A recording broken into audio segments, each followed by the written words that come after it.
C'è un momento nella vita di ogni persona in cui ciò che un tempo dava forza diventa un peso. Può essere un lavoro, una relazione, un'abitudine o anche una versione di se stessi. E la cosa più difficile non è accorgersene, è avere il coraggio di lasciarla andare. Quando ero giovane, il mio maestro mi fece una domanda che non dimenticherò mai. Mi chiese: se vuoi attraversare il fiume, puoi farlo con le mani piene? Risposi subito di sì. Allora mi diede 2 secchi pieni d'acqua e mi disse di attraversare il ponte di legno davanti a noi. Io provai, ma i secchi erano pesanti, il ponte stretto e i miei passi incerti. A metà del ponte, il mio equilibrio iniziò a vacillare. Allora il maestro disse: vedi, non è il fiume che ti ferma, è quello che ti ostini a portare. Quella frase mi accompagnò per anni, perché molte volte nella vita non siamo bloccati dalle circostanze, siamo bloccati da ciò che non riusciamo a lasciare.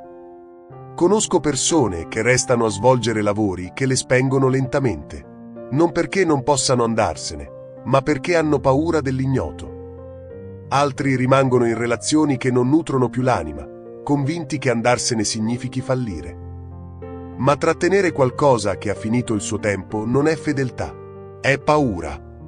Ricordo una donna che venne al monastero con il cuore spezzato. Aveva appena chiuso una lunga relazione.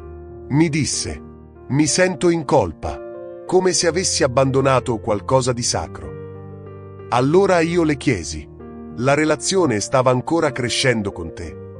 Abbassò lo sguardo e disse piano di no. Allora le risposi: non hai tradito nulla, hai onorato la verità.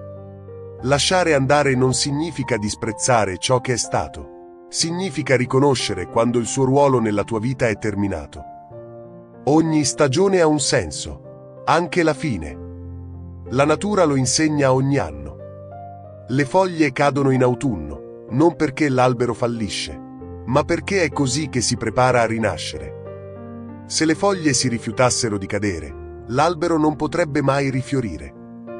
Eppure noi esseri umani facciamo proprio questo. Tratteniamo vecchi rancori, vecchie identità e vecchi sogni che non ci appartengono più. E poi ci chiediamo perché non ci sentiamo liberi. Lasciare andare richiede coraggio, perché lasciare andare significa fidarsi. Significa credere che ciò che ti aspetta dopo il vuoto non sia un abisso, ma spazio. Spazio per crescere, per cambiare, per accogliere qualcosa di nuovo. Ti dirò una cosa che ho imparato nel tempo. Quando lasci andare qualcosa con sincerità, non perdi mai davvero. Perdi solo ciò che non era più destinato a camminare con te. E ciò che rimane diventa più vero. Ricordo un monaco anziano che un giorno mi mostrò la sua ciotola di legno rotta. Era una ciotola che aveva usato per anni. Io gli dissi: devi essere triste. Era importante per te.